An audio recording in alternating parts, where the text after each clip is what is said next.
மகன் திருமணத்திற்காக அமெரிக்காவிலிருந்து சொகுசு கப்பலில் குடும்பத்துடன் ஜப்பானுக்கு பயணம் செய்யும் நடிகர் நெப்போலியன். நடிகர் நெப்போலியன் விருகம்பாக்கம் தொகுதியிலே போட்டியிட்டு சட்டமன்ற உறுப்பினர் ஆனார். அதற்கு பிறகு அவர் எம்பி ஆகி மத்திய அரசில் இணையமைச்சராக பணிபுரிந்தார். அப்போது அவருக்கு தொழிலதிபராகவும் வாய்ப்பு ஏற்பட்டது. மத்திய அமைச்சர் பதவியிலிருந்து விலகிய பிறகு பாஜகவில் சேர்ந்தார்.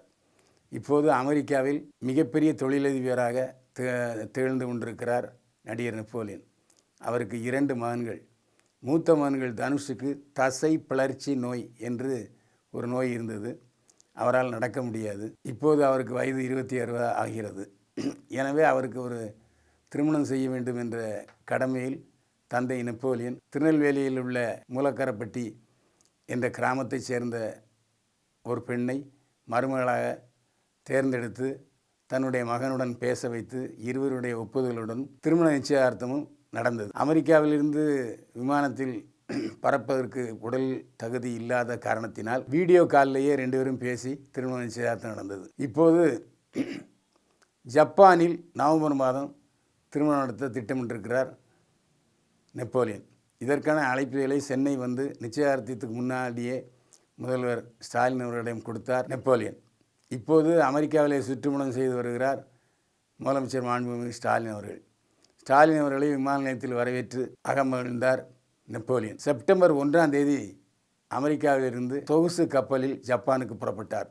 ஜப்பானில் தான் திருமணம் நடக்க இருக்கிறது. ஏற்கனவே சொன்னபடி மகன் தனுஷுக்கு விமானத்தில் பறந்தால் உடல்நிலை பாதிக்கும் என்ற காரணத்தினாலேயே சொகுசு கப்பலில் அமெரிக்காவிலிருந்து புறப்பட்டிருக்கிறார் ஜப்பானுக்கு நெப்போலியன். அமெரிக்காவிலிருந்து ஜப்பானுக்கு கப்பலில் வருவதற்கு 1.5 மாதங்கள் ஆகும். 1.5 மாதங்கள் தன்னுடைய குடும்பத்துடன் சந்தோஷமாக சொகுசு கப்பலில் பயணம் செய்கிறார் நெப்போலியன். ஜப்பானில் நவம்பர் மாதம் திருமணம் நடக்க இருக்கிறது.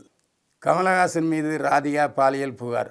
கமலஹாசனுடன் சில படங்களில் ஜோடியாக நடித்தவர் ராதிகா. இப்போது ராதிகா கமலஹாசன் மீது பாலியல் புகார் சொல்லியிருக்கிறார். நான் கமலஹாசனுடன் ஒரு படத்தில் நடித்தேன்.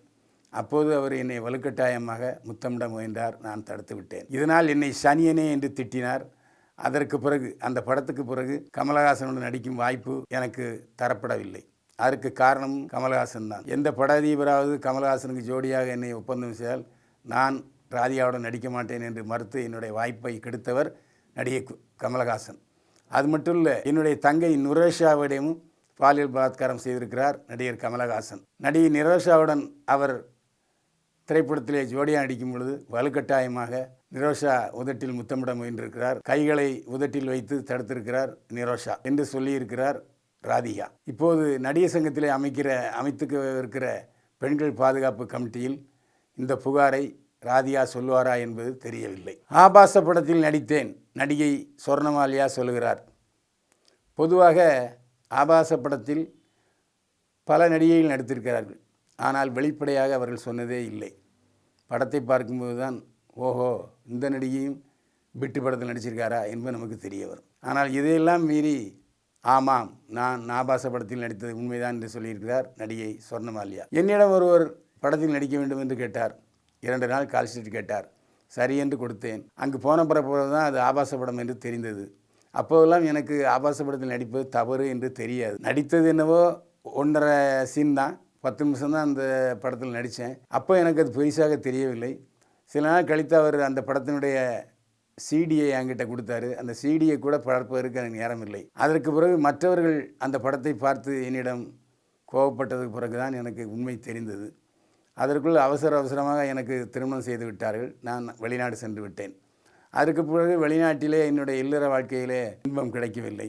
எனவே திருமணமான கையோடு விவாகரத்து செய்து கொண்டு மீண்டும் தமிழகத்துக்கு வந்துவிட்டேன். ஆபாச படத்தில் நடித்தது தவறு. அதைவிட மிக பெரிய தப்பு நான் அவசர கோலத்தில் திருமணம் செய்து கொண்டது என்று சொல்லியிருக்கிறார் நடிகை சொர்ணமாலியா. மலையாள படத்தில் நடிக்கும்போது கூட்டு பாலியல் பலாத்காரம். நடிகை ஷார்மிளா பேட்டி. 1997ஆம் ஆண்டு அர்ஜுனனின் பிள்ளையும் 5 மக்களும் என்ற மலையாள படத்தில் நான் கதாநாயகனாக நடித்தேன். கேரளாவில் படப்பிடிப்பு நடந்தது. கேரளாவில் கடைசி நாள் படப்பிடிப்பு முடிந்ததும் நான் சென்னைக்கு வர ஆயத்தமானேன். அப்போது என்னுடைய அறைக்குள் தயாரிப்பாளர், ப்ரொடக்ஷன் மேனேஜர், இன்னும் 4 பேர் உள்ளே வந்தார்கள். நானும் என்னுடைய அக்காவும் அங்கே இருந்தோம். என்னுடைய அக்காவை வலுக்கட்டாயமாக பாலியல் பலாத்காரம் செய்தார்கள். அவர் ஓடியதும் என் மீதும் பாய்ந்தார்கள். எங்கள் இருவரையும், அக்கா தங்கை இருவரையும் கூட்டு பாலியல் பலாத்காரம் செய்ய மலையாள தயாரிப்பாளரும் மற்றும் 4 பேரும் முயன்றார்கள். தயாரிப்பாளர் எம்பி மோகனன், புரொடக்ஷன் மேனேஜர் சண்முகன் ஆகிய இருவர் மீதும் நான் போலீஸ் கம்ப்ளைண்ட் கொடுத்தேன். இது பற்றி அங்கே விசாரணையும் நடந்தது. இது மலையாள நடிகருக்கும் தெரியும். மலையாள நடிகரும் எனக்கு சாட்சி சொன்னார். அந்த அடிப்படையில் அந்த வழக்குடைய தீர்ப்பில் தயாரிப்பாளர் தண்டிக்கப்பட்டாரா இல்லையா என்பது எனக்கு தெரியாது என்று சொன்னார் நடிகை ஷார்மிளா. கூட்டு பாலியல் பலாத்காரம் என்ற விஷயத்தை பகிரங்கமாக போலீஸில் புகார் சொன்ன ஷர்மிளாவை ஜெம் டிவி பாராட்டி வாழ்த்துகிறது.